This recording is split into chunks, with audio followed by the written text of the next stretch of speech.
All right, so this one's going to be relatively short and to the point, and really in the vein of the public education topics I like to talk about. High scholar here.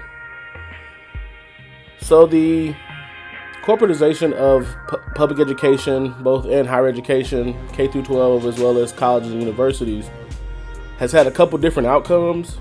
Some, obvious with, incorporation of, vending machines, et cetera, in public education spaces, but some unforeseen. So more recently, in some of our larger school districts in our large metropolitan cities like Washington, D.C., Atlanta, Los Angeles, New York City, it's become common practice to outsource or contract out vital facilities, services, nutrition services, and other staff services to fit the labor shortage that they've had in some instances, and in other instances, just to find a different way to staff your buildings on the staff side, not necessarily on the faculty side. But one of the outcomes of this I've seen in research has been really when you contract out essential services like custodial services and nutrition, the school system and public education system really they're being sold the idea that they can now focus on teaching and learning. And while that is true, public education is much more than that. Public education is really a cornerstone of a community and providing not only education to its students, but in this circumstance, the custodial staff, administrative staff, anybody who is providing facilities management staff to the school district is oftentimes from the community. And these are jobs that have appeal, especially to high school graduates and those who have associate degrees. And we need to talk about that in those ways. And when we contract out those positions, what ends up happening is that those people suffer. Usually when they're trying to contract out these positions, these are cutting costs. It's a cost-benefit analysis, so they're cutting costs for custodial staff, and how they're cutting costs is really cutting out the benefits and turning your custodial staff and nutrition staff into temp workers or temporary workers. And this is not necessarily to talk down on temporary workers and those who find work through temporary worker programs. However, in a public education system, there are real consequences for now hiring out or outsourcing essential services like custodial staff and nutrition. So in nutrition, for example, what's happened is there's no oversight over the menu.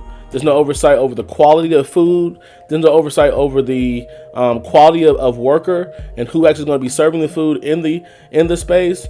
And there's no oversight over being able to serve meals to students who would in no other instance be able to get a meal.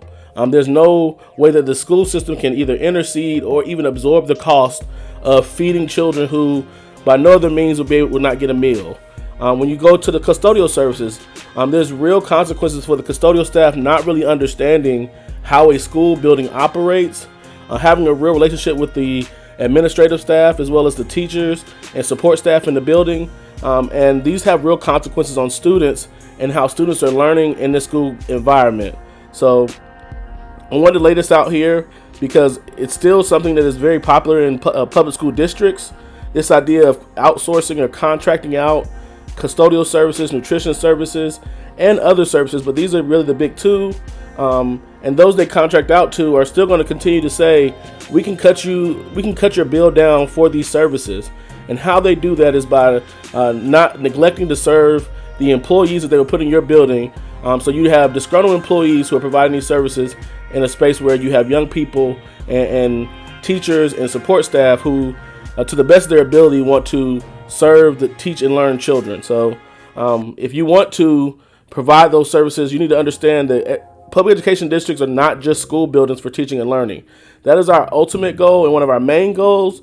But we are a part of the community. We become a employer of the community in these instances. And if we want to make sure that we're not only employable by outside companies and Fortune 500 companies, and that's how the corporatization has really gotten into our ideologies.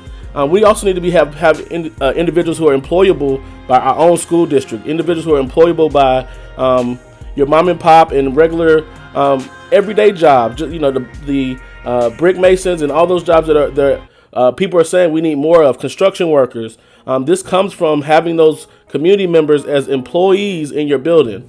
So just as much as teachers need to stop pointing fingers and saying you don't need to aspire to this job, this job is actually one of the better jobs in the community, and we need to recognize it as such and not outsource it to someone else who's not going to treat this person in the community well enough, as well as that community member is not necessarily going to serve our students in a way that we know the students need to be served.